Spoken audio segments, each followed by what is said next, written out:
Mas a ideia aqui é a gente discutir reciclagem de embalagens. Talvez uma das primeiras questões que vem à nossa mente é o que a gente pode reciclar? A gente consegue reciclar tudo? Que materiais podem ser reciclados? Quem assume? Vinícius Bruni. Boa tarde, obrigado pelo convite, Rômulo, Fabiano. E pessoal, eu vou iniciar com o fim do outro painel, antes de responder a tua pergunta. Eu fiz questão de não dar continuidade, porque aqui é mais fácil, eu falo mais do que os outros. E gostei da colocação sobre logística reversa do Rafael e responsabilidade compartilhada. Algumas palavras do Marcos sobre a política nacional. Então, quando o Marcos falou sobre os 21 anos, eu gostaria de saber dos senhores aqui, quem participou, dos senhores presentes, quem participou da formulação desses debates? Todos. Todos. Que disputou de ponta a ponta. Pois é. Essa é uma situação. Ou conhece algum deputado que discutiu esse assunto com ele e levou para ele defender as nossas ideias lá, na formulação? Foi conversar com o Dr. Emerson Capaz em 1989, quando começou, ou com o Dr. Arnaldo Jardim, quando ele defendeu? Então, do meu ponto de vista, nós temos uma culpa brutal nessa lei. Nós não defendemos, nós não apresentamos e nem fomos atrás do nosso deputado para que ele defendesse alguma ideia.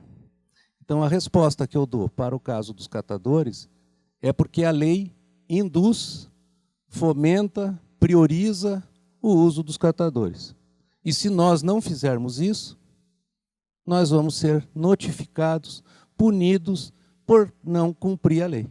No meu caso, sou coordenador de resíduos sólidos, é uma função de cargo comissionado na Secretaria de Estado do Meio Ambiente, responsável pela implantação da política nacional.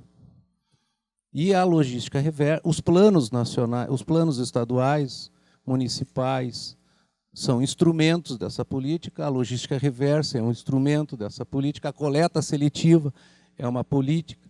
E nós temos hoje editais do governo federal dirigidos para os municípios para utilizarem nas cooperativas. Esse é um aspecto.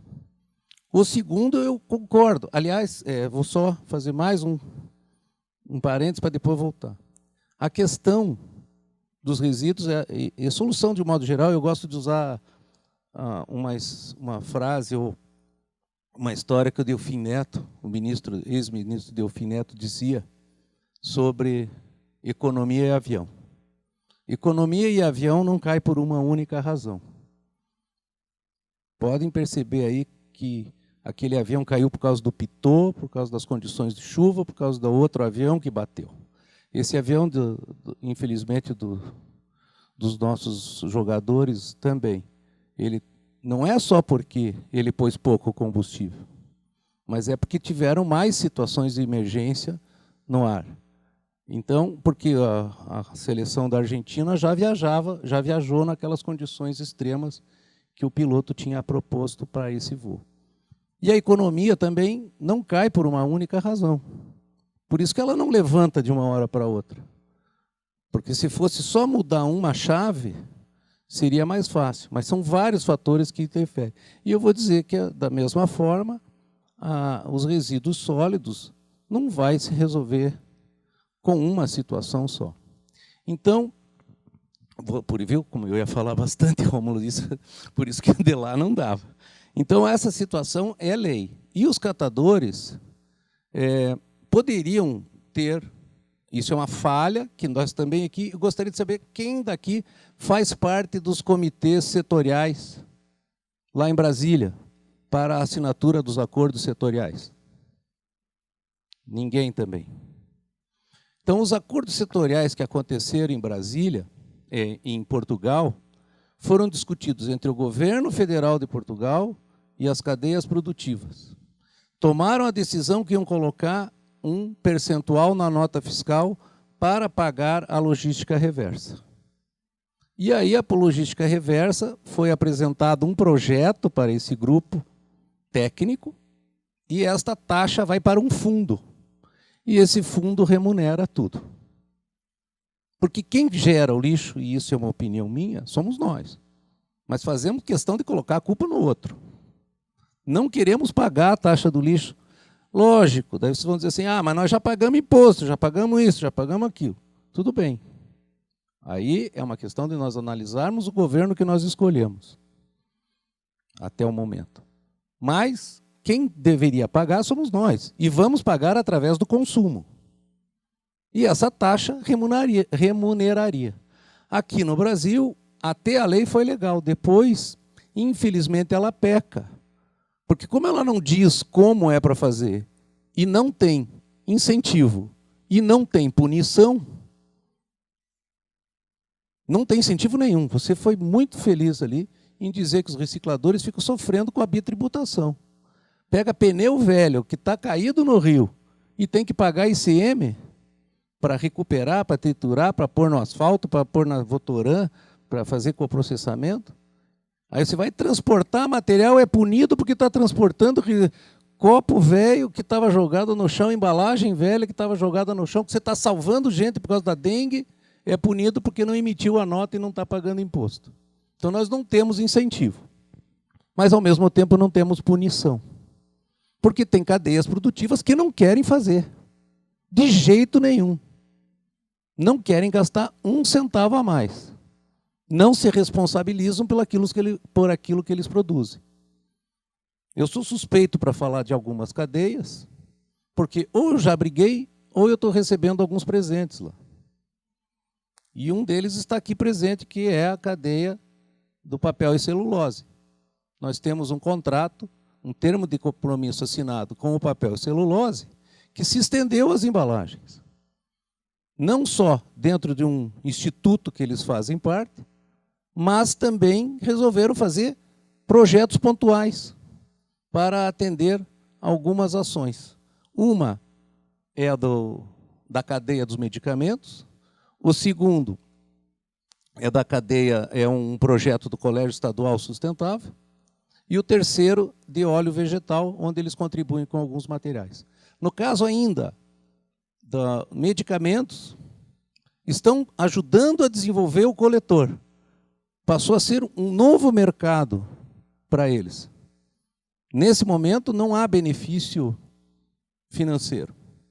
Mas eu tenho certeza, em breve, isso vai se tornar um negócio. Que é como eu vou terminar, Rômulo, me perdoe essa extensão toda, mas é que realmente é econômico. Agora, enquanto tiver gente de mão fechada, achando que não é problema dele, ficar só no discurso, porque nós somos hipócritas. Falamos muito de meio ambiente. Mas eu aposto que se nós tivermos dois produtos iguais, com o mesmo desempenho, com preços diferentes, porque um é feito com ciclo de vida, reaproveitamento, condições ambientais adequadas, só que ele é o dobro do outro, nós vamos comprar o mais barato. E pronto. Então, acho, né, é um pouco duro, porque às vezes eu misturo as minhas posições, né? Você, como coordenador de resíduos, tem que ter uma posição um pouquinho mais adequada, postura mais equilibrada, e como cidadão. Porque o que a gente vê, barbaridades. E ainda como engenheiro. Que aí você quer executar. E aí esbarra em um monte de dificuldades.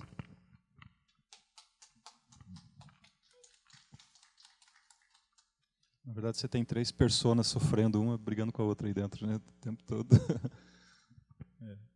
Para os designers que são professores não é muito diferente, porque a gente tem um lado que quer educar, quer formar, quer conscientizar, e tem um lado que a gente quer fazer coisas também, quer agir, né, e tem que deixar os alunos fazerem. Você tem um lado cidadão, que às vezes é conflitante com outras posições que você tem, então é sempre um balanço difícil, né, de achar. Eu gostei muito que você falou de que já há algum termo de compromisso com alguns setores, né? Alguns termos de compromisso. Né? Você falou da celulose, tem outros que já foi estabelecido esse termo de compromisso também? Você falou de celulose e medicamentos, né? Uhum.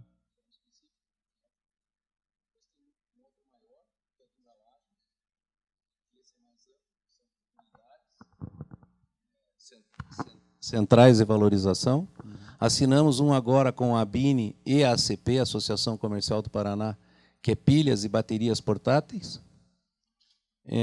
Tenho alguns tradicionais, do pneus, do Jogue Limpo, que é óleos combustíveis, filtro, Abra-filtro, Abra-latas. Enfim, se vocês entrarem convido a vocês entrarem no site da SEMA, www.meioambiente.pr.gov.br. Tem um menu onde fala resíduos sólidos, tem lá logística reversa. Todos os termos que nós assinamos, com algumas metas, estão lá. Isso para a gente é muito bom na universidade, porque a gente trabalha o tripé, né? Ensino, pesquisa e extensão, e aqui principalmente interessa ensino e pesquisa, né?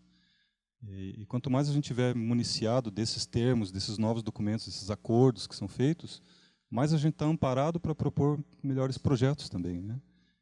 Porque uma coisa é você querer começar um projeto na universidade com a maior boa vontade, enfim, mas de repente aquilo não está alinhado com uma política estadual, com nacional, que seja. A partir do momento que a gente tem esses acordos estabelecidos, a gente fica mais motivado a agir também e trabalhar com os alunos, enfim, né? Eu confesso que eu não sabia que essa questão da lei induzir os catadores, né, que é obrigatório, né, que eles sejam inseridos nessa cadeia hoje, né. Então, me parece que talvez um trabalho nosso grande seria participar mais desse processo e eventualmente rediscutir a lei mesmo, né. E isso é um trabalho de longo prazo, né. Nós temos uma função aí de rever essa estrutura da lei, né. E isso é um trabalho difícil de se fazer, né. Bom, eu fiquei os últimos 20 anos trabalhando lá, sabe, o outro lado que todo mundo fala, né? Porque aqui a gente está falando de embalagem, mas a minha vida sempre foi a do outro lado, né? De quem tem que chegar e olhar para aquele negócio. O Estado dizia, eu não sei o que fazer com isso. O que nós vamos fazer? Qual é a nossa ação? Então, posso dizer para o senhor que eu não sei se eu fiz certo ou se fiz errado, né? Mas ajudei em várias condições que o pessoal tinha colocado, como, por exemplo, desenvolver prensa de baixo custo para poder compactar resíduos, porque eu falei para o pessoal, tecnologia gera tecnologia. Então, vocês querem montar esses processos com os catadores, não é o carrinho que tem que melhorar, tem que melhorar dentro da indústria para você poder arrumar aquele negócio. Não funcionou. Talvez eu tenha, até falei para o pessoal que eu acho que eu fiquei a minha vida inteira sempre criando algumas coisas que eu acho que não foram aplicadas. E vendo isso hoje, quando o Rômulo perguntou quais resíduos ou quantos resíduos são ou não são recicláveis, no meu ponto de vista hoje, eu acho, né, assim, friamente, sendo da área técnica de desenvolvimento, eu só não mexi com nuclear ainda, né? Mas se me derem uma oportunidade, eu acho que eu dou um jeito de reciclar esse negócio. Né? Quando o pessoal estava falando aqui, a nossa colega falou, eu já comecei a ver uma fonte de dinheiro. Hoje não sou mais funcionário de Estado, até foi a minha vida inteira, né? Os meus últimos... Fiquei 17 anos no Tecpar, então agradeço muito essa escola. E hoje eu estou na indústria, onde o que a gente sempre aprende é dinheiro. Né? No final, eles vão dizer assim, ó, quanto custa? O que eu vou fazer? Quanto é esse negócio? Daí, quando a colega falou ali do resíduo de fibra de vidro, já meu coração começou a palpitar mais forte.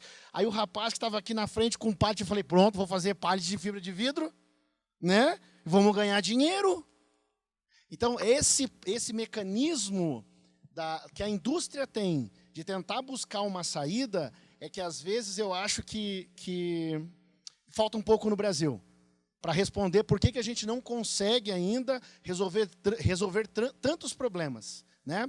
Então, eu saí de um estado onde eu olhava para a situação que era assim, ó, a nossa colega, a professora Dulce, ela falou assim, ó, então, lá no final do ano, quando os professores vão fazer aquela comemoração e pede para trazer garrafa PET, né?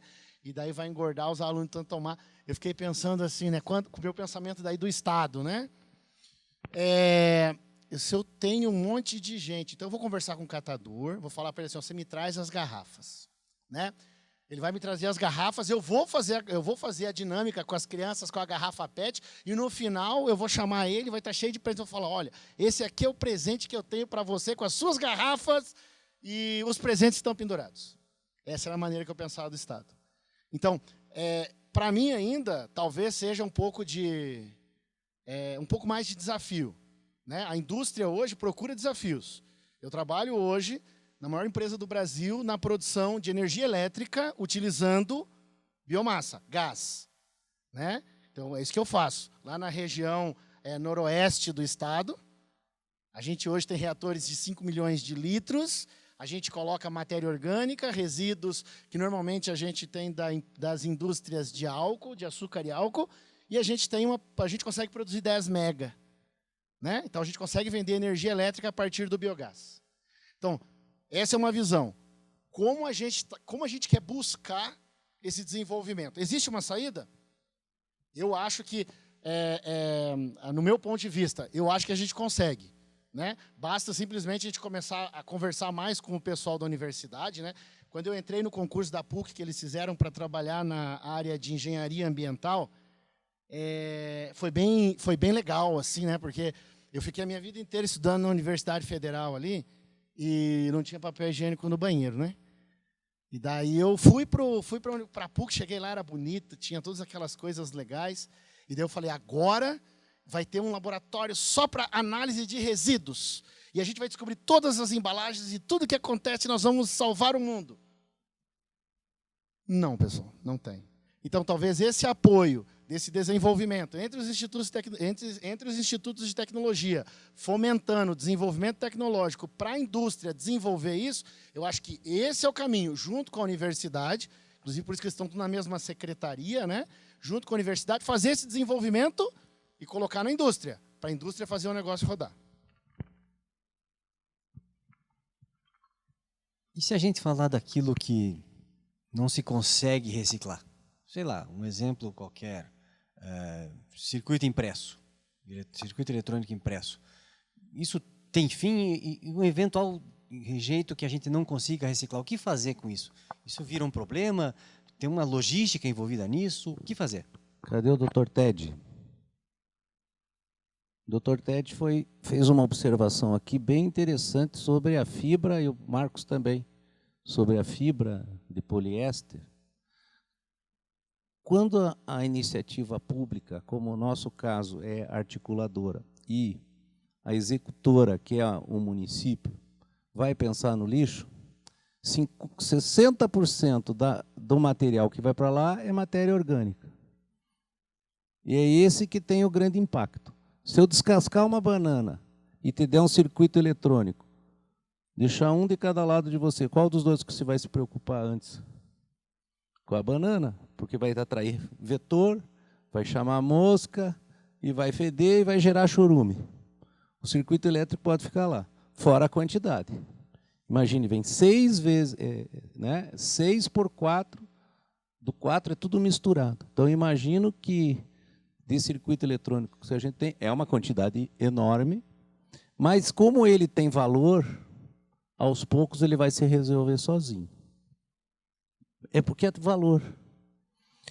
Me surpreendeu ter essa indústria, porque você poderia pegar todo o material orgânico dos resíduos das prefeituras. Olha aí, pronto. A solução é econômica, está aí. E eu vou dar uma solução para a indústria e ajudar a cooperativa. É só pagar R$ 250 a tonelada para os catadores, eles saem da rua, vão para dentro de uma empresa, e aí vão comprar os equipamentos necessários para eles não meterem a mão, vão comprar caminhão para coletar esse material, eles vão fazer tudo que um industrial faz. Alguém sabe qual é o preço da espuma que usa para fazer a barba? Alguém tem ideia de quanto custa? Foi a péssima pergunta minha. Eu acredito O preço, eu só conheço o preço. Aquele que está ali na R$ 20 a garrafinha de 100 miligramas ou mililitros, mg. Vamos transformar isso em tonelada, quanto dá? Não vai chegar a R$ 20.000 a tonelada, é isso? Eu fiz a conta errada. Por que para a espuma a gente paga R$ 20.000 a tonelada e para o destino do lixo a gente não quer pagar R$ 100 a tonelada? Façam essas contas, vão no supermercado e comecem a comparar preço por tonelada. Uma viabilização econômica financeira de uma fábrica, que a gente agora está estudando, está na faixa de 200 toneladas de resíduo por dia, porque tem que gerar uma certa quantidade, até 300, porque daí metade é orgânico. Então, se fica com 150 toneladas ou 100, conforme a geração. E no preço de 80 até R$ 150 a tonelada. Por isso que eu falei que com 250 eu largo uma atividade e vou me incorporar a uma cooperativa de catadores. Ajudo a sair da rua, compro caminhão, moto, bicicleta elétrica, faço equipamentos maravilhosos e sobra resíduo, e sobra recurso. Então nós temos que olhar, vocês acham que os profissionais da área de desenho têm uma oportunidade enorme para ganhar dinheiro. Eu faço sempre dentro das minhas apresentações uma brincadeira, que é até uma provocação, mas tem um pouquinho de tudo. Então eu vou fazer a pergunta para as meninas.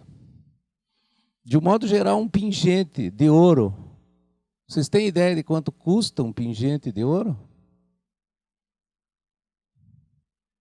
Não aquele que você olha pelo outro lado assim e vê, assim, não aqueles transparentes, mas uma pepita, assim, do tamanho de uma bituca, por exemplo, de cigarro.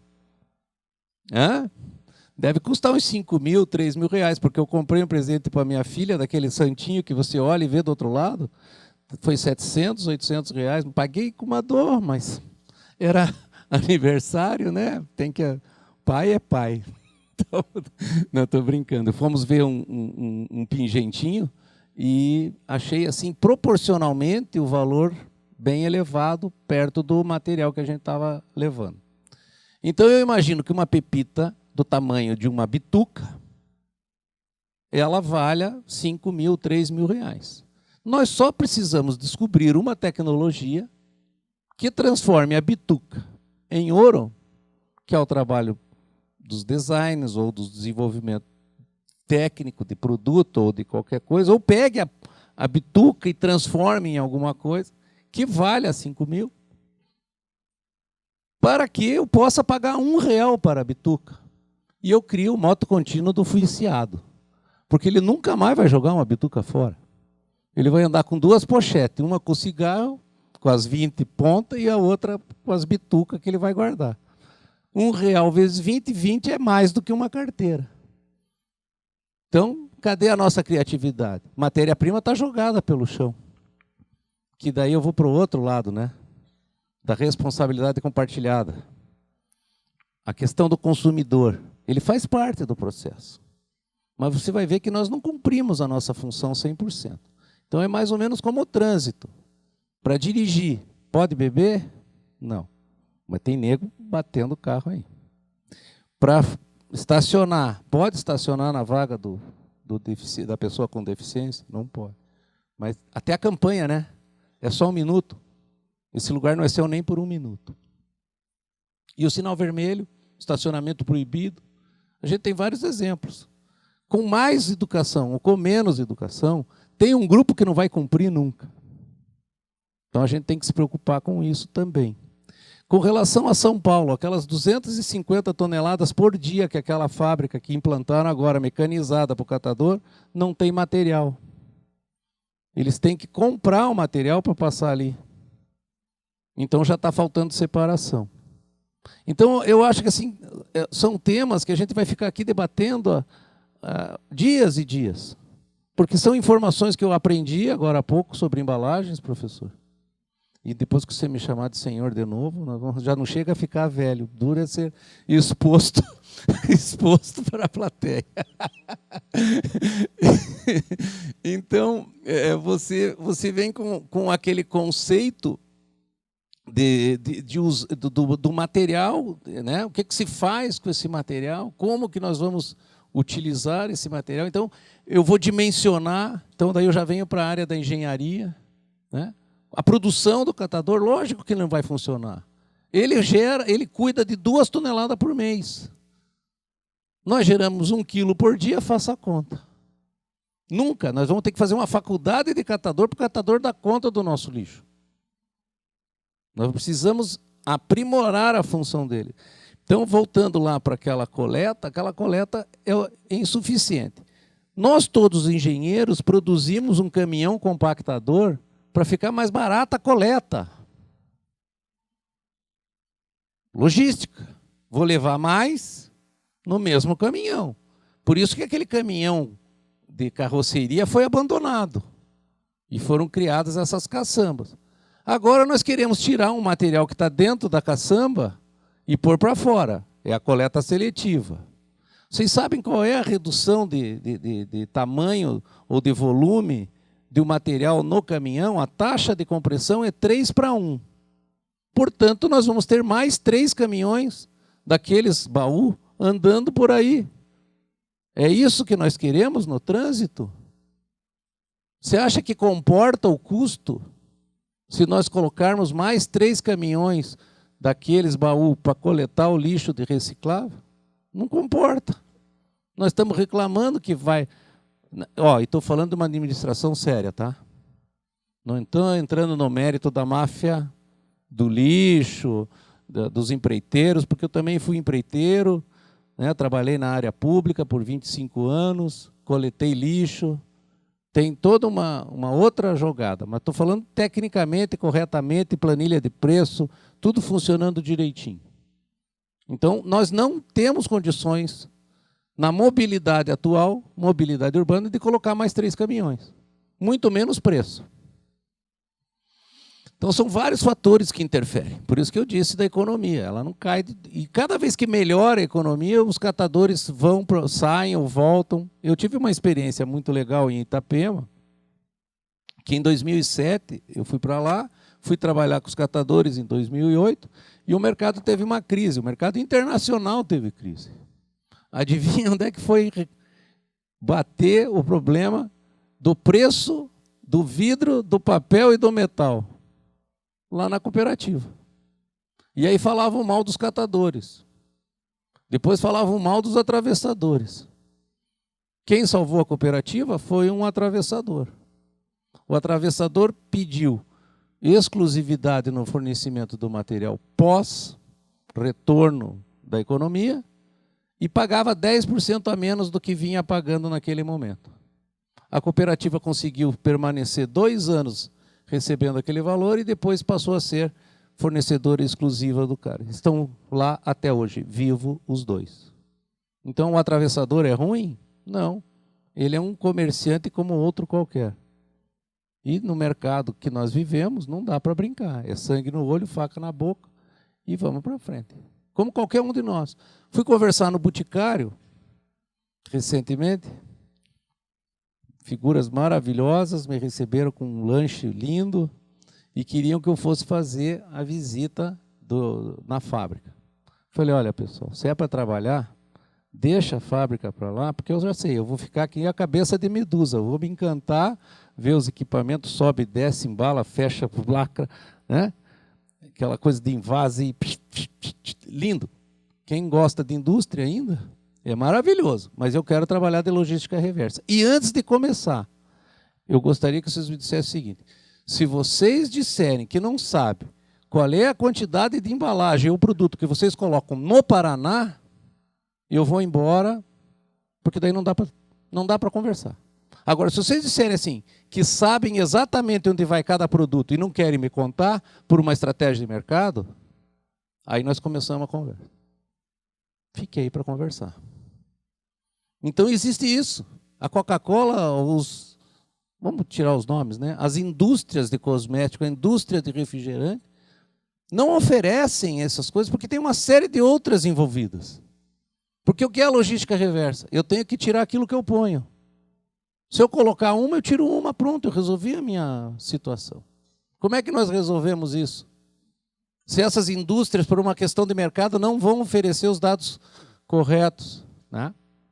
Então nós temos que pensar em mais coisas. Eu estou trazendo vamos dizer assim, uma área da periferia da embalagem, onde vocês são especialistas, né? Eu fiquei encantado de ouvir o Ted falar, que eu vi que agora voltou.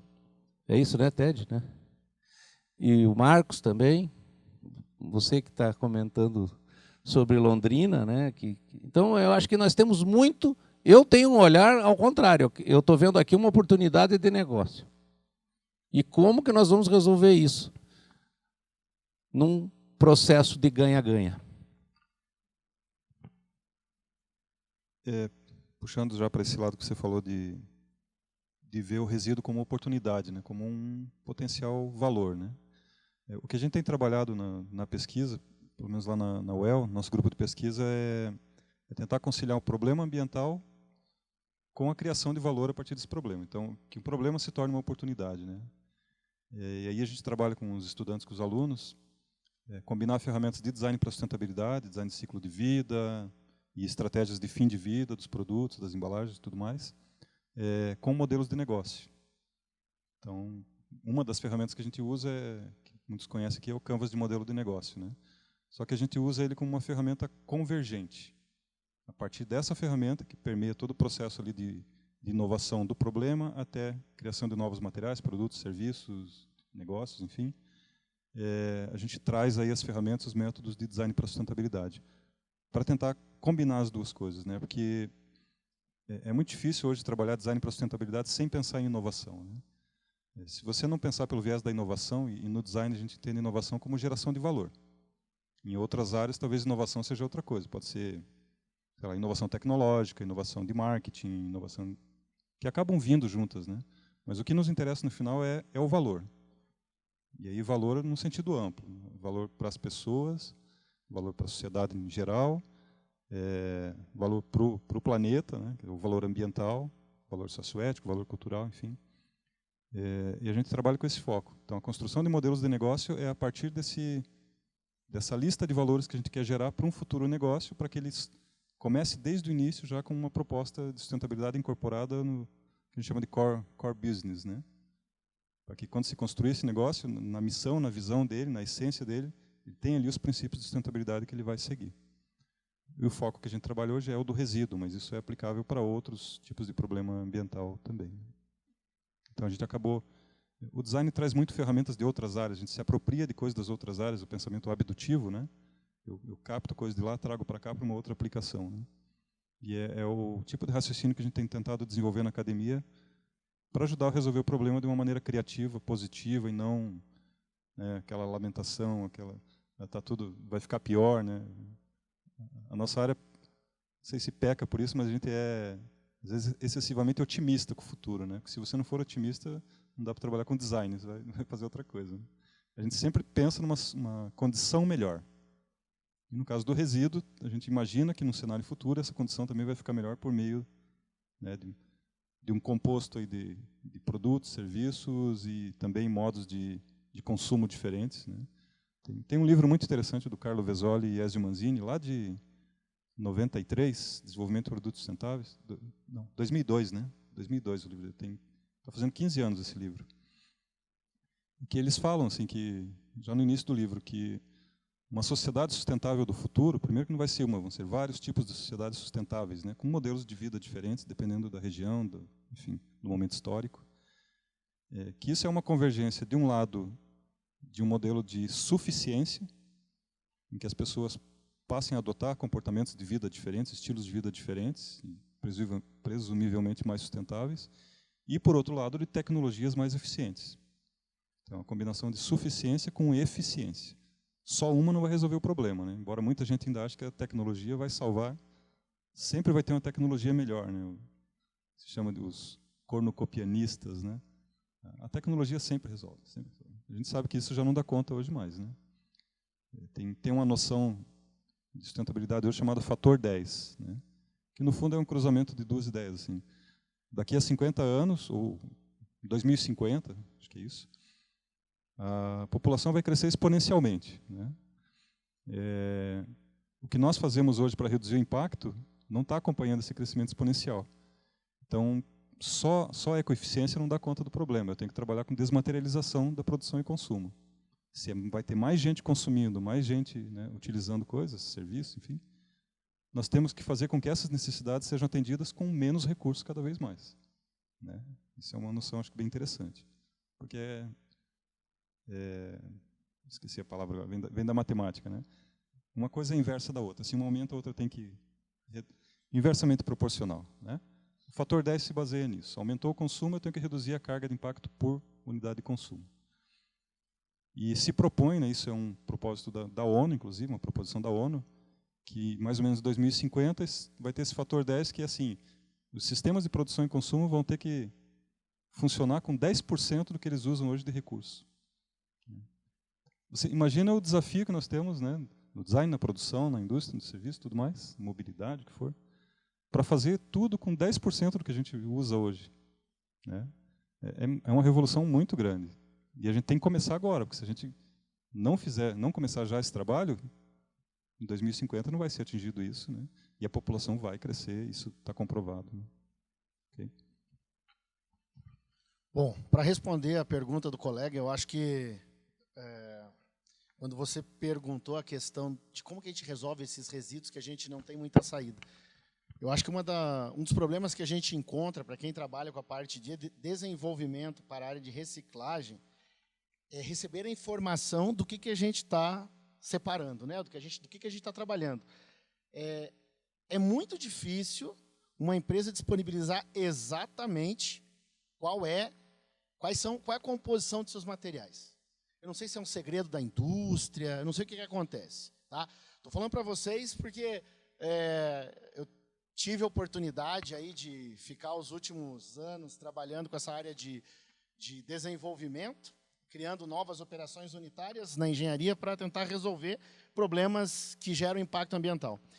E a gente sempre chegava e perguntava para a pessoa, que material que é esse? Não, isso aqui é PET. Beleza. Quando você vê uma garrafa que tem uma concepção ali tranquila, né, você olha e fala, isso aqui é PET, beleza. Só que daí quando você olha ela tem um PET, só que daí a tampa é de outro material, né, o rótulo é de outro material, a pintura que foi feita nela também é uma substância que ela vai ter que separar se você passar, por exemplo, por um banho químico, alguma coisa. Então, são situações que elas não vêm reveladas para você. E isso gera um custo muito alto no teu processo de estudo. Né? Então, dizer assim, ó, que quem desenvolve embalagem está junto com o pessoal que vai reciclar, não, difícil.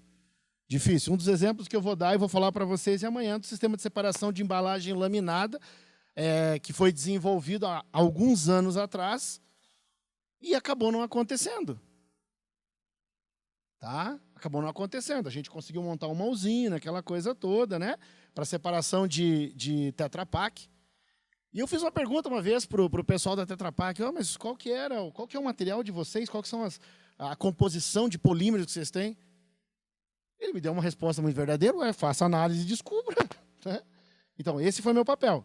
Então, tem um custo para fazer isso, tem uma condição, tem a HH para fazer isso, tem equipamento para fazer isso, tem reagente para fazer isso. Quem é da área de laboratório, de pesquisa, sabe do que eu estou falando. E isso acaba inviabilizando. Normalmente, as respostas elas até conseguem ser dadas para o desenvolvimento, para a reciclagem.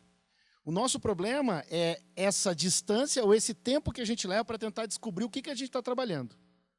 Tá? Então, quem trabalha na área de desenvolvimento, se pega um material virgem que está lá disposto para você, tranquilo, beleza.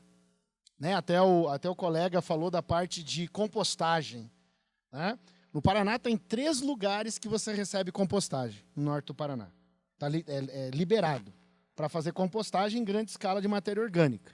Né? Você está falando de compostagem em serviço público? Não, compostagem indústria. Indústria. Então, uma indústria recebe e faz a compostagem. No Brasil, está sendo estimulado muito essa aplicação para material orgânico. Só que a pergunta é, no que vai se transformar?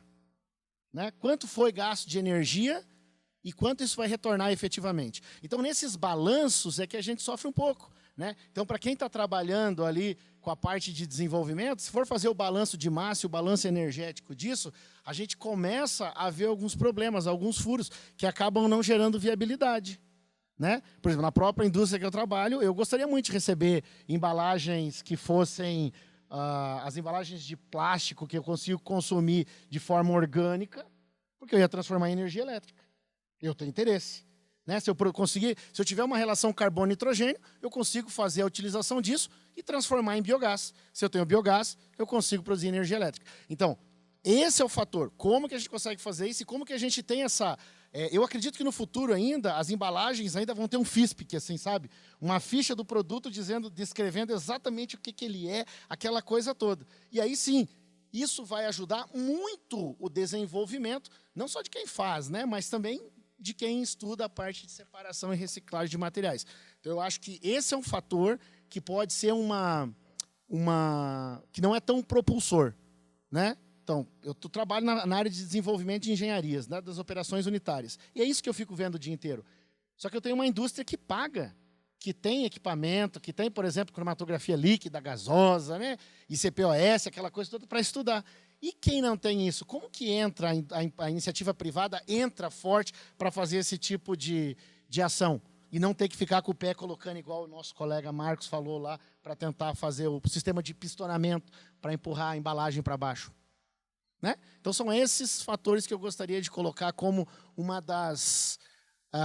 talvez um dos empecilhos da gente conseguir melhorar o nosso processo ou aumentar o nosso campo, o nosso espectro de reciclagem de embalagens de forma geral. Eu queria complementar rapidinho, só dar um exemplo. Quando você falou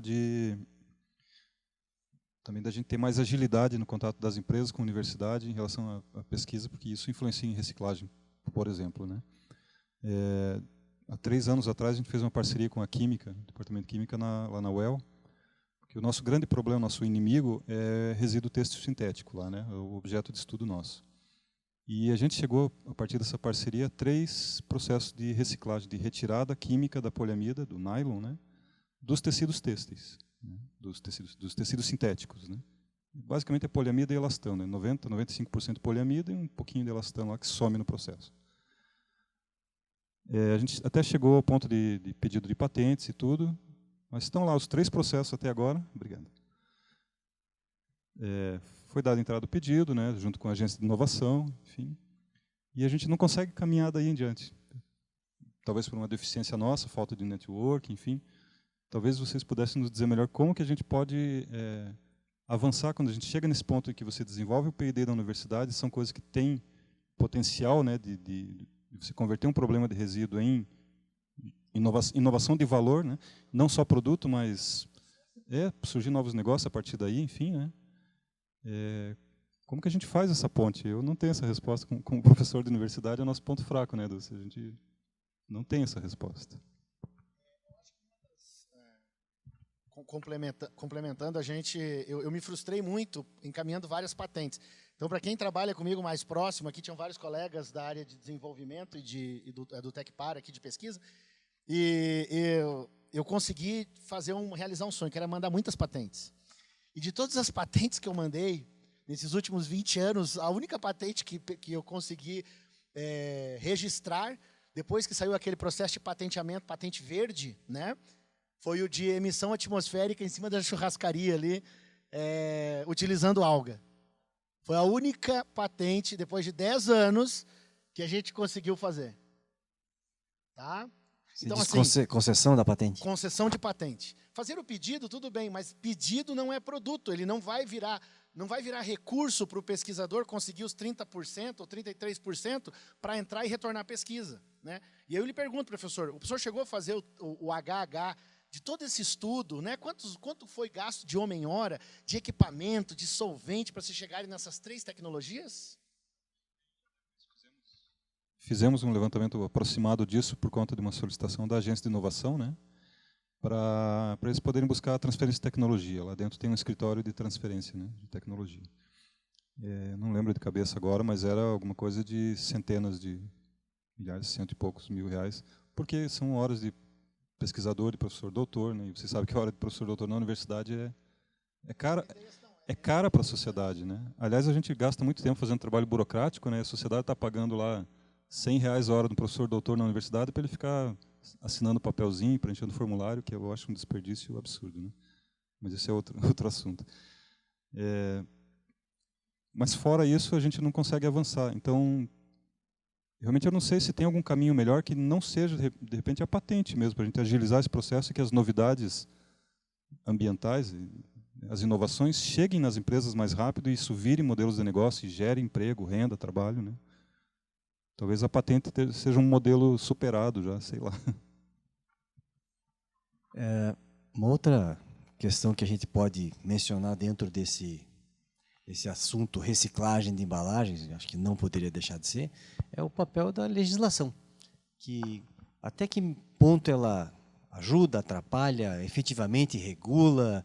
Qual é a opinião de vocês sobre a legislação nesse cenário de reciclagem de embalagens? A legislação ambiental, de um modo geral, é complicada, né? Ela até sobrepõe, em alguns casos, há uma dificuldade entre IBAMA, Estado, município. Agora nós estamos fazendo uma descentralização para que os próprios municípios façam alguns licenciamentos. O que nós propusemos, nós estamos trabalhando, a Secretaria Estadual, vou fazer então um pouquinho antes, vou voltar. A Secretaria, o Sistema de Meio Ambiente do Paraná trabalha com praticamente 3 autarquias e a Secretaria. A Secretaria tem a função de atribuição de propor lei, decretos, resoluções. O IAP teria o licenciamento, o monitoramento e a fiscalização. O Instituto das Águas seria o braço executivo da Secretaria, e o Instituto de Terras e Cartografia, e agora Geologia, porque ela anexou a Mineropar, e vai anexar também o Instituto de Florestas, porque eram institutos que estavam fazendo parte aí do sistema, mas em virtude dessas dificuldades e ajustes econômicos, eles estão sendo incorporados lá. E o Instituto Terras e Cartografia tem essa função fundiária, de regulação fundiária, geoprocessamento. A Mineropar tem alguns estudos de áreas degradadas, inclusive de resíduos. Então, com essa estrutura, a Secretaria vem para a coordenadoria. E nós propusemos para o secretário, desde o primeiro momento, tivemos sorte, eu não sei se é porque não ficaram desde o começo, eu fui passando de secretário em secretário, acho que quando eles me conhecem, vão embora, aí começa outro, e foram 6 meses, aí eu acabei ficando. Mas eu comecei com o secretário Jonel, e a proposta foi estabelecer política, plano, programa e projeto, de uma forma bem acadêmica, porque o que a gente via antigamente é chegar alguém lá e dizer assim, vamos fazer o projeto da sacolinha de plástico. Aí não sabe nem qual é o tamanho da sacolinha, não sabe qual é o impacto que isso vai causar, o que vai melhorar, dura 1 ano e para. Às vezes vem o programa da luzinha verde. Então, aí faz o programa da luzinha verde, não tem organização. Então, nós propusemos política. Qual é a política? O Paraná não tem política. Então, é uma outra, às vezes, bobagem que a gente escuta no mercado. O Paraná segue a Política Nacional dos Resíduos Sólidos. Ela levou 21 anos para ser aprovada. Por quê? Interesse, dificuldades, diferenças, valores, religião, sexo, tudo interfere. Tudo interfere. Então, a partir do momento que você tem uma política nacional que eu considero rica, só que ela é recente, e até todo mundo se ajustar nesse andar da carruagem, né? Eu acho que 7 anos foi pouco. E o governo também não se preparou para isso. Está todo mundo assustado com os custos que a logística reversa pode estabelecer para nós. Né? Nós não sabemos quanto custa. Então, quais foram as sugestões? Política, vamos fazer os planos. Então, nós fizemos um primeiro plano, que é o plano de regionalização, e a palavra plano deriva uma outra, que é muito legal, que todo mundo fala, mas ninguém faz, planejamento. Então, o que é o plano? Plano é saber onde nós estamos, para onde nós vamos e como vamos estabelecer isso, meta e prazo. Depois os programas. Os programas vão tentar cumprir o que esse plano determinou. E projeto seria quase um detalhamento do programa. Então, nós temos o plano de regionalização, que foi iniciado em 2010, 2011 e foi concluído em 2013, e agora nós estamos com o plano estadual de resíduos. Neste plano estadual de resíduos, que nós tivemos mais recursos, captamos do Ministério do Meio Ambiente e temos um contrato de repasse com a Caixa, que está sendo executado desde março e vai até março do ano que vem, existe um capítulo que foi proposto no termo de referência, que seria o levantamento das leis ambientais nacionais e do Estado do Paraná e as possíveis contradições, sobreposições, sistematização de todas essas informações para propor mudanças pela Assembleia. Nós temos o Instituto Ambiental, que é o órgão responsável pela fiscalização, mas às vezes acaba normatizando muitas coisas, começa a fazer resoluções, e então nem sempre a gente acaba tendo este controle. Conheci uma coisa muito legal que tem no Estado, que a gente deveria, vocês poderiam utilizar mais através da Federação das Indústrias, que é o Conselho Estadual de Meio Ambiente. Qualquer coisa que precise ser resolvida e tenha dificuldade, pode ser feita através do Conselho.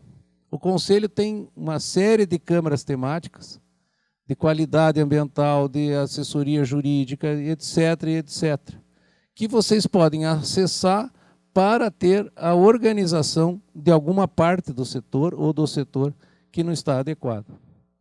Então, isso é importante vocês estudarem, visitarem aqui a FIEP, ver quem é o representante da FIEP dentro do conselho. Tem conselheiros da farmácia. Então, se vocês trabalham com embalagens para o setor farmacêutico, vamos trabalhar com o conselho de farmácia, que leva para o conselho estadual alguma definição, melhoria na linha ambiental. Estou falando sempre na linha ambiental. Então, a legislação nem sempre ela é adequada, precisa ser melhorada. Mas o que eu vejo também, daí agora por outro lado, é muita reclamação. Vou dar um exemplo que eu citei recentemente numa reunião aqui na Federação. Começam a dizer que precisa, eu falei isso para o doutor Rui também, que precisa reduzir o ICM, que precisa de incentivos fiscais. É óbvio que precisa. Agora, eu sou o secretário de Fazenda ou das Finanças de um Estado. Numa situação que a receita cai, eu vou abrir mão de alguma coisa? Para quê? Com que objetivo? Um passivo do quê? Mas me prove isso por escrito, não no discurso. Não, aí você está falando um discurso. Eu quero saber o que vai me beneficiar. Então, eu acho que faltam argumentos sólidos para sustentar uma defesa desse tipo. Nós conseguimos fazer isso com os pneus. Perguntaram para nós qual era o benefício que o pneu trazia. Fora o pneu inservível, fora do aterro. Estimamos uma quantidade de pneus, vezes o preço de um aterro sanitário, mais o transporte que ele incide, e apresentamos para a Secretaria da Fazenda. Estivemos na Secretaria da Saúde, levantamos a quantidade de quais são os principais criadouros do mosquito da dengue. 53% é embalagem pós-consumo e pneu. Portanto, se nós fizermos um trabalho adequado nessa retirada desses materiais, podemos reduzir os investimentos. Então, não sabemos quanto, mas fizemos uma estimativa. Demos lá 10% dos valores que eles gastam em saúde, dengue, zika e chikungunya, seriam valores que seriam economizados se nós tirássemos os pneus. E o terceiro é o projeto que eles já realizam na colônia penal aqui em Piraquara. Eles têm uma indústria com 30 apenados, hoje 22, na época eram 30. Esses 22 apenados recebem 5 refeições, 3 café, almoço e jantar, e 2 lanches. E recebem um salário mínimo, que uma parte fica com a colônia penal para investir com os outros apenados, e uma parte vai para a família. E a remissão de pena, aquela famosa 3-1. Esse cálculo foi transformado em dinheiro, todas essas informações foram transformadas em dinheiro e foi apresentado para o secretário de Finanças. E ele tem que abrir mão, isto é, como chama isso? De impostos fiscais? Renúncia. Ele tem que fazer uma renúncia fiscal. Mas ele fez a renúncia fiscal junto a este grupo com a maior facilidade do mundo. Por quê? Porque foi provado para ele que ele fazendo aquela renúncia, o Estado teria ganho. E isso incide em penalidade se você fizer renúncia fiscal aleatória. Por isso que eu te digo, não adianta dizer que eu fazendo isso está muito bom. Eu também acho que é. Mas nós temos que provar para um tribunal de contas, senão eu tenho que pagar do bolso. O governador é responsável por essa medida na hora que ele assina. Então é por isso que eu digo, vamos lá com consistência. A federação fez um levantamento aqui, tem esse trabalho, mas não tem esse detalhamento. Então nós temos que melhorar. E levar onde? No conselho. Duvido que um conselho com mais de 15 pessoas não aprove uma ideia dessa. Claro que vai aprovar. Quem é que rasga dinheiro? Ninguém rasga dinheiro. Bom, tem os louquinhos, mas eu acho assim que a gente fica muito no discurso. E agora eu falo como aquele cidadão. A gente fica no discurso, eles têm que fazer, mas vamos junto. Cadê a nossa... Uma coisa que eu gosto desse último governo é o controle social. Eu trabalhei num município onde o controle social era muito forte. Não sei se era porque tinha muita gente aposentada em Itapema. O mesmo grupo fazia parte dos 33 conselhos municipais. Mas era o mesmo grupo, eram 10 pessoas. Era um professor, era um engenheiro aposentado, dois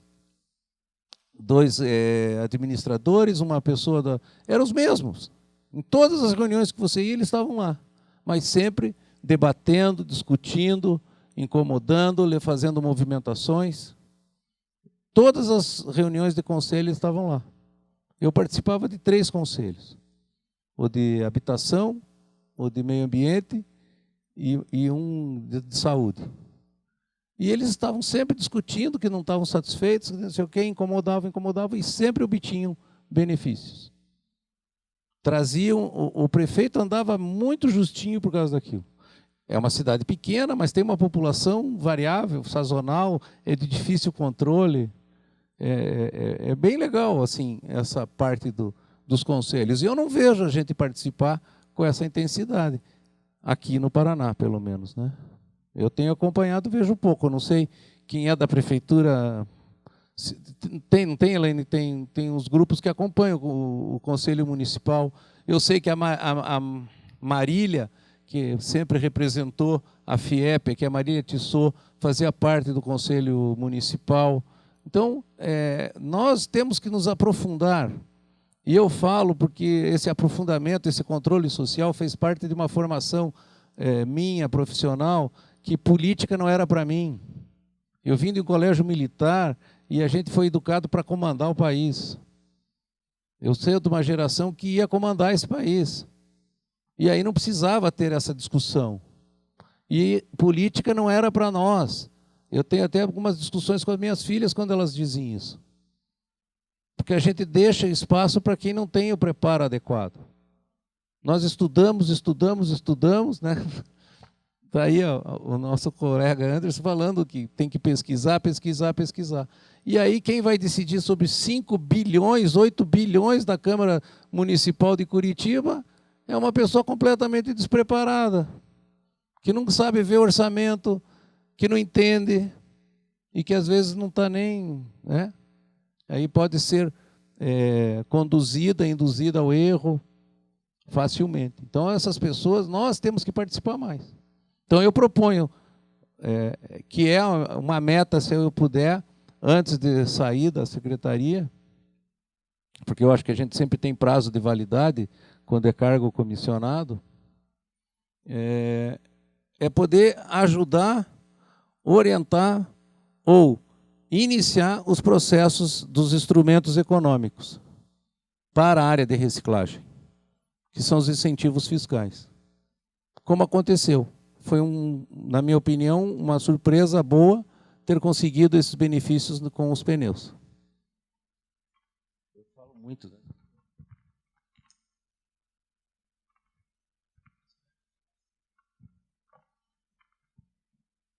Do outro lado, quando a gente, assim, os problemas que eu vejo nessa questão hoje de legislação para a indústria, né, isso me incomoda um pouco, porque fora o quesito que o senhor acabou de dizer, que efetivamente a gente participa pouco e quem vota às vezes não sabe nada, eu concordo plenamente. Né? Mas tem uma coisa que me preocupa, que é assim, o Estado está cheio de cargos. O pessoal sempre diz, o Estado está sempre cheio de cargos de pessoas que não precisam estar no Estado. O Estado está lotado. Só que quando a gente precisa, por exemplo, encaminhar licenciamentos, gerar essas discussões, e eu não estou nem pensando na questão só de fazer a política, mas da própria fiscalização, de você conseguir encaminhar essa documentação, hoje está muito difícil, porque o Estado não está fazendo a renovação das pessoas que fazem isso. Então, por exemplo, no próprio local do IAP que eu encaminho os meus pedidos, 2 pessoas se aposentaram. Eles falaram, agora nós vamos ter que mandar para Curitiba, que a gente não consegue mais. Então, essa é uma dificuldade que eu acho a gente também tem muito grande. Né? É a falta de mão de obra do pessoal que está lá trabalhando diretamente, fazendo os licenciamentos ou avaliando os projetos para a gente poder dar seguimento dos novos desenvolvimentos para essa parte de reciclagem de materiais ou de embalagens. Nessa parte jurídica legal, eu não tenho competência para tratar esse assunto, então não vou ficar enchendo linguiça aqui. Eu vi que tem gente na plateia querendo fazer perguntas também. Tinha um senhor lá no fundo que estava... Não? Quem é? É que tem fila, tem um primeiro aqui então. Com licença.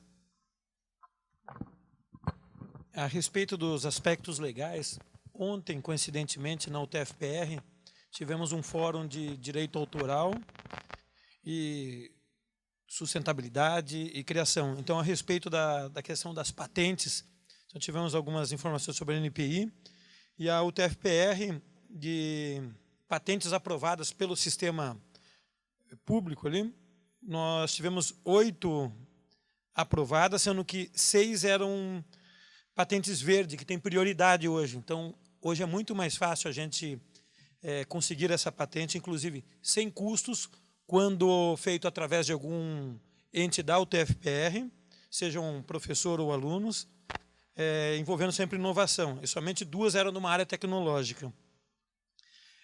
A questão de... Nós temos hoje um banco de talentos, e aquela questão, como comprovar que teríamos um benefício fiscal? Através de um ecodesign. Isso hoje está fazendo, é uma necessidade. Então, quando o colega comentou que a gente consegue provar isso, tem que escrever, tem que ter projeto. E hoje nós temos grupos multidisciplinares. Eu achei fantástico todas as exposições de todos hoje aqui. Usando o termo fantástico ali, era para divulgar isso em horário nobre, não um programa de sábado de manhã que a gente vê na TV. Como será? Gente, começou agora, nós estamos no caminho certo, né? Então é importante a gente fazer esse registro dessas inovações, é o caminho, e o desafio está sendo superado a cada momento. Eu acho que a gente tem que acreditar que aquela perda de receita imediata é muito natural que, comprovadamente, obviamente, nós estamos falando de um governo que precisa de receita, ela se paga muito rapidamente. E, para isso, nós temos institutos coligados ali. O grupo multidisciplinar é indispensável hoje.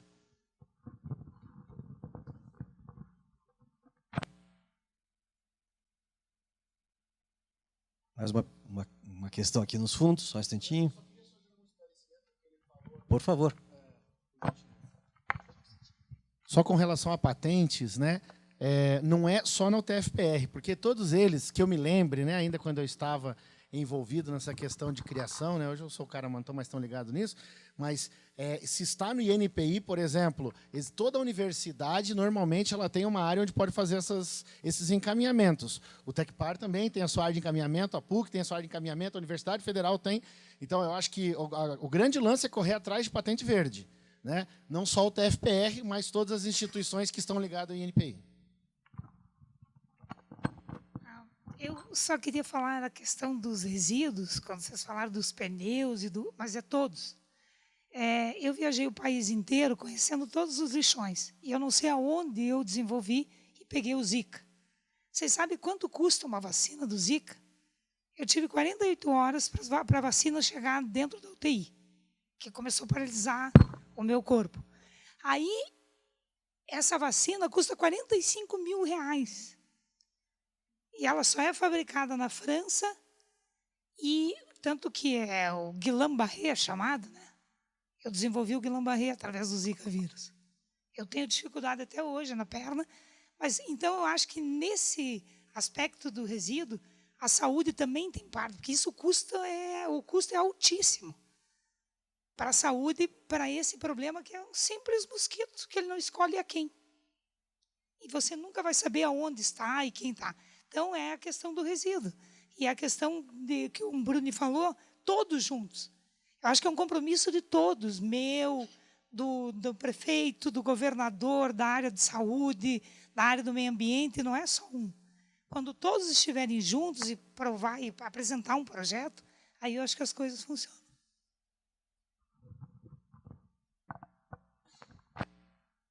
Algo mais? Só um instantinho. Calma que é longe.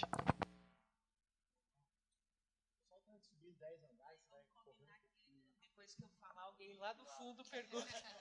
Eu sou a favor. Olá, boa tarde a todos. Meu nome é Rosemary, eu trabalho na Unilivre. Achei bacana, desculpem minha ausência aqui, mas era o edital da Caixa Econômica Federal para projetos em água e energia, na parte renovável, era até sexta-feira, daí eu estava correndo com isso, agora abri ali o edital, a página web da Caixa Econômica foi adiado para dia 1º de setembro. Pensa numa pessoa feliz. Por isso que eu tive que me ausentar aqui. Mas duas questões importantes. Na Unilivre, nós já estamos organizando o Fórum de Agricultura Urbana e cursos de manejo e recuperação de áreas naturais urbanas, considerando pelo que você falou, a presença do mosquito, na realidade, é uma questão de que, cadê o sapo, né? Então, essa ideia de trazer a natureza para dentro do urbano é algo que nós queremos começar a desenvolver de uma forma bem organizada, através de cursos, eventos e informações dentro da Unilivre. E o próximo evento também que eu estou organizando, comecei a organizar há uns 15 dias atrás, junto a um grupo de profissionais da área, é o Seminário de Patentes Verdes, para que a gente possa trazer profissionais que possam falar de como fazer isso, os benefícios de toda a atuação dentro dessa área. Então, como vocês se inscreveram pelo Eventbrite, vocês já estão catalogados na nossa mailing list, vocês receberão daí as informações dessas atividades dentro da Unilivre. Tá?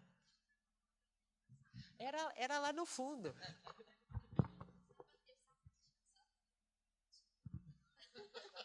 Pode ter quantos Eu sempre sapos sonhei você em quiser. ter um sapo de estimação. E vendo isso, daí podemos ter cambô. sapo de estimação?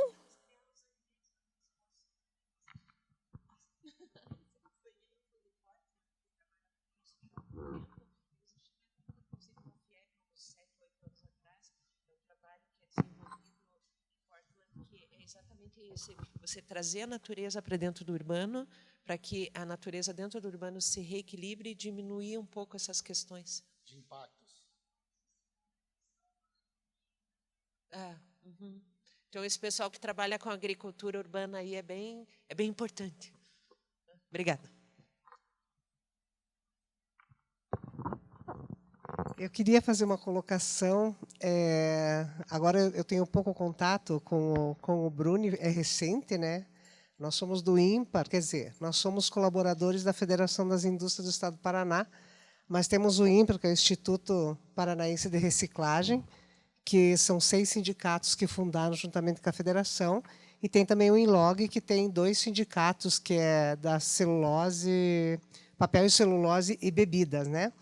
Mas eu gostaria de fazer 2 colocações. A primeira é, lembrando de tudo que a gente fala, e o Bruni pega bem na orelha, não é a primeira vez, já é a segunda, a terceira, o que eu acho muito legal, porque, na realidade, se falar no macro, né, se falar de toda a extensão é muito importante, mas a vivência plena de chão mesmo, que você pega, é essa que nós temos que seguir.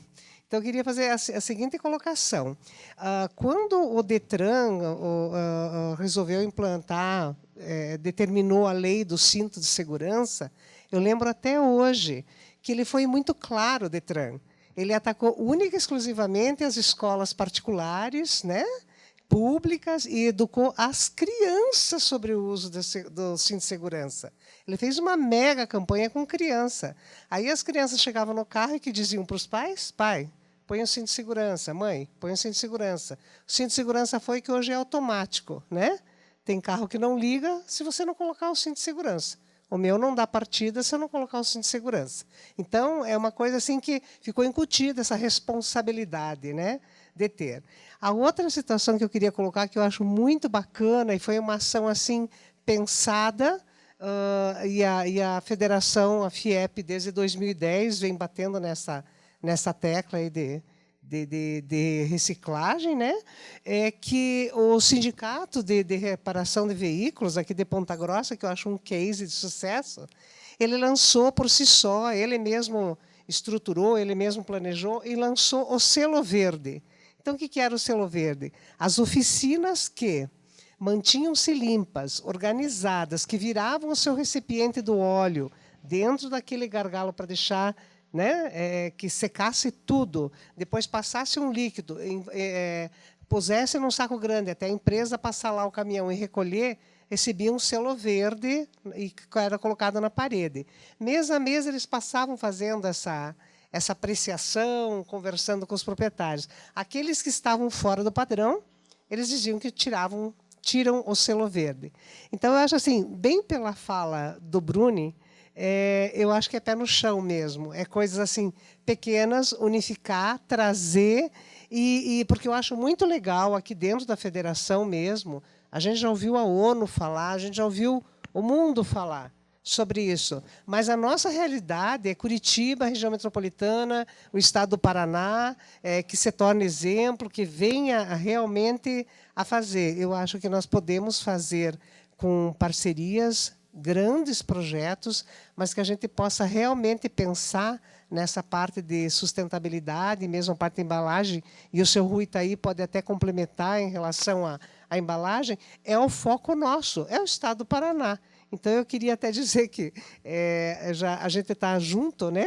Mas assim, eu percebo o quanto ele puxa a gente para baixo, assim, no sentido de dizer, ó, o chão está aqui, é aqui. Então, não adianta a gente, na minha opinião, claro, pensar nas coisas muito macros, sendo que as soluções dentro do nosso estado do Paraná, ela não está difícil de resolver.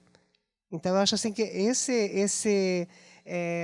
essa parceria que a gente fizer, essas ações que a gente tiver junto com a secretaria, ou mesmo isoladas, mas ter ações propriamente ditas que vai resolver ou vai trazer para nós melhores condições a respeito do que a gente ouviu, Bruni, até do lixão de Cascavel, que eu fiquei fascinada. Então, tem muita coisa sendo feita, mas a gente precisa conhecer muito mais o nosso chão aqui. Obrigada. Bom, eu só peço desculpa se eu puxo muito a orelha, mas não é essa bem a intenção, realmente é o dia a dia que a gente vive, como você retratou bem. Com relação ao selo verde, existe uma proposta, uma minuta, que não foi adiante em função dos diversos termos de compromisso que a gente pretende assinar. Quando eles estiverem no fim, que isso eu imagino que seja esse ano, o ano que vem, eu já propusemos lá um prêmio, que seria um bônus em um ano de licenciamento ambiental para quem estivesse praticando alguma atividade na área da logística reversa, principalmente, participando dessas cadeias ou desses institutos, dessas atividades. Essa é uma intenção nossa, tem uma minuta, mas depende um pouquinho do momento da política, e aí a gente vai fazer. Mas a intenção e a ideia é boa. Tanto é que nós temos o selo ambiental para as emissões, né? Já estivemos aqui várias vezes entregando para as empresas. A adesão das empresas é grande, né? Elas participam voluntariamente. E no caso lá também tem esse bônus de 1 ano de licenciamento ambiental, prorrogação da licença. Pode. Esse senhor, desculpe, eu não sei o seu nome. O senhor quer fazer alguma pergunta? Quer fazer alguma manifestação? Pois não. Por favor.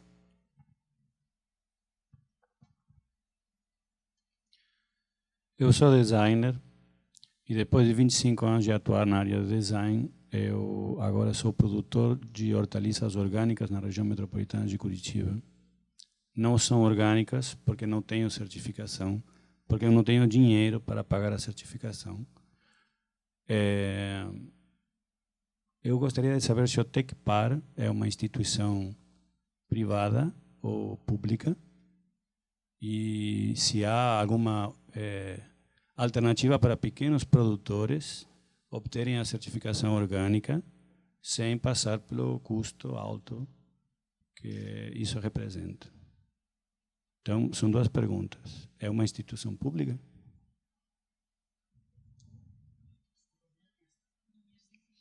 Mas recebe recursos públicos?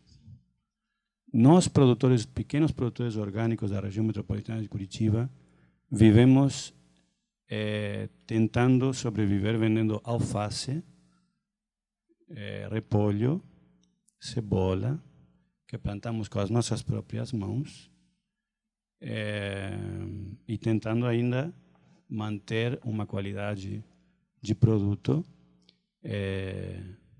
absolutamente natural, sem uso de químicos, mas fica muito difícil porque o vizinho do lado que tem as mesmas dificuldades da gente decide colocar químico na terra.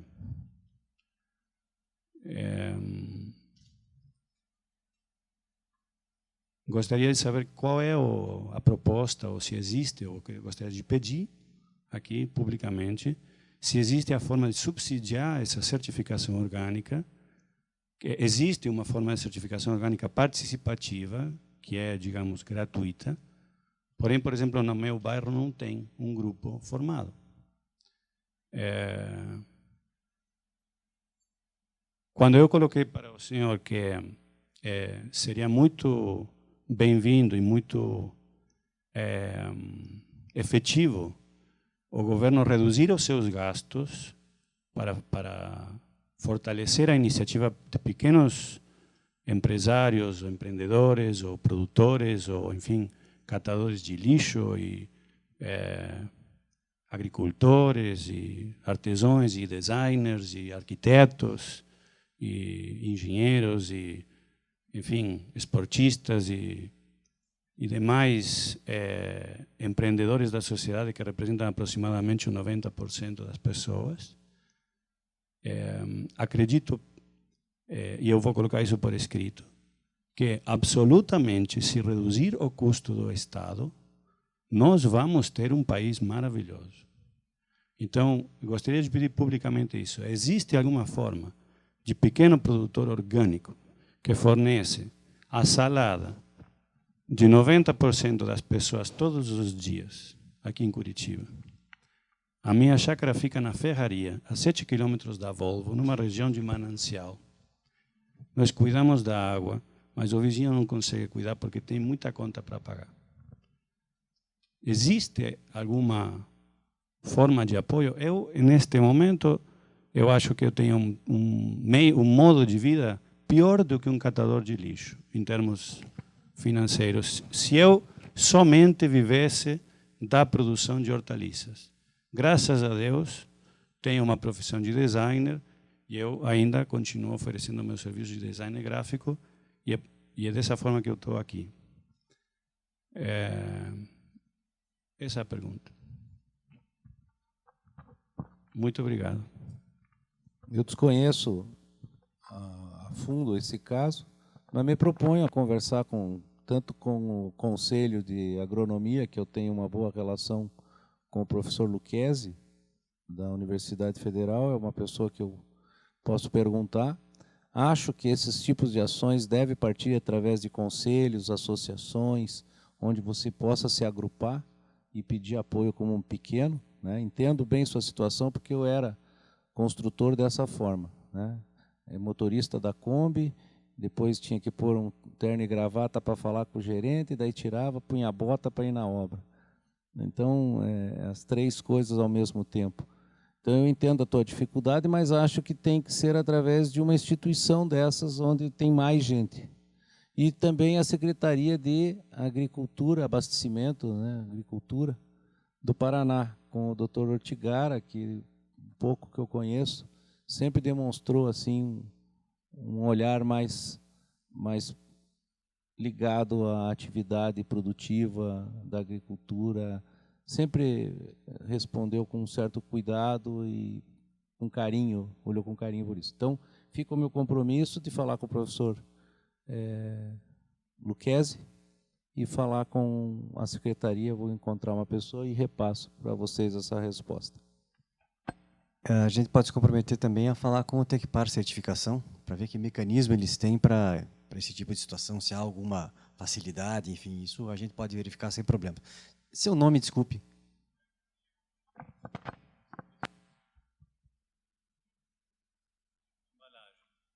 A questão que eu trouxe aqui, me trouxe aqui, é a questão da embalagem. Eu estou participando do curso de Ecodesign da Escola Design ao Vivo, somos alguns colegas aqui, estamos muito preocupados com essa questão. E no meu caso particular, eu estou aprendendo na marra todas essas dificuldades que vocês estão vivendo na grande indústria, eu vivo no dia a dia em como fazer para embalar verduras com o mínimo impacto ambiental. Comprei umas sacolinhas ditas de plástico dito biodegradável e está cheia de selos a sacolinha, mas eu estou fazendo o meu teste particular e coloquei na terra a sacolinha para ver se degrada. Falaram que em 6 a 8 meses tem que degradar, vai 3. Ainda não aconteceu nada. Então, a questão das embalagens para alimentos in natura é um assunto bem interessante que eu queria até colocar assim. Hoje você compra nos mercados alimentos orgânicos embalados em isopor e plástico. Isso se deve a que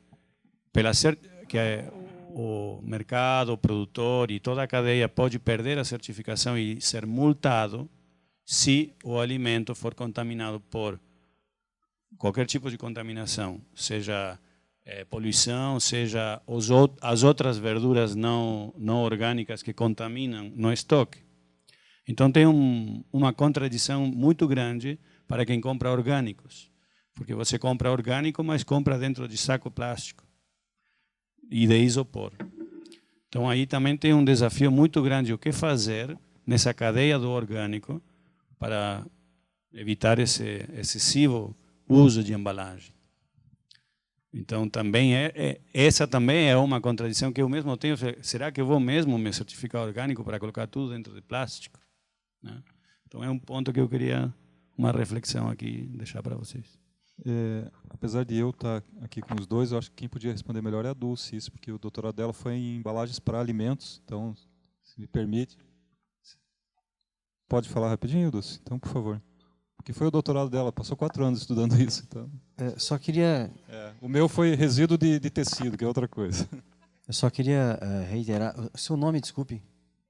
Ney Zuzek. Com licença. Ney Zuzek, muito bem. Dulce, por favor.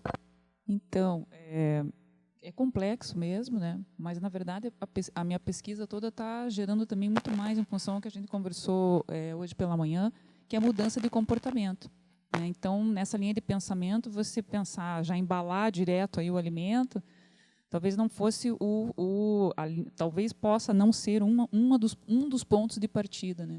mas talvez ver de que outra forma essa pessoa pode pegar esse alimento e levar embora, né? Talvez ela ter uma sacola diferente e ela levar nessa sacola, e não você encher de plástico aí esse alimento, né? A minha tese está mais, eu vou apresentar amanhã o processo, e a ideia é essa, é modificar, é uma discussão maior, assim, é modificar comportamento, é modificar a forma que você compra, né? Até, por exemplo, orgânico, né? Que já tem uma conotação um pouco diferenciada, você já está falando de um público que está preocupado com outras coisas, um público que está preocupado com a alimentação, que não está comprando então só orgânico, mas também está revendo, sei lá, sua maquiagem, tudo que você está usando na sua casa e tal, né? Então esse público, ele é um público aí que ele também está, pelo que eu já pude ver até agora, ele está predisposto a muita coisa interessante, né?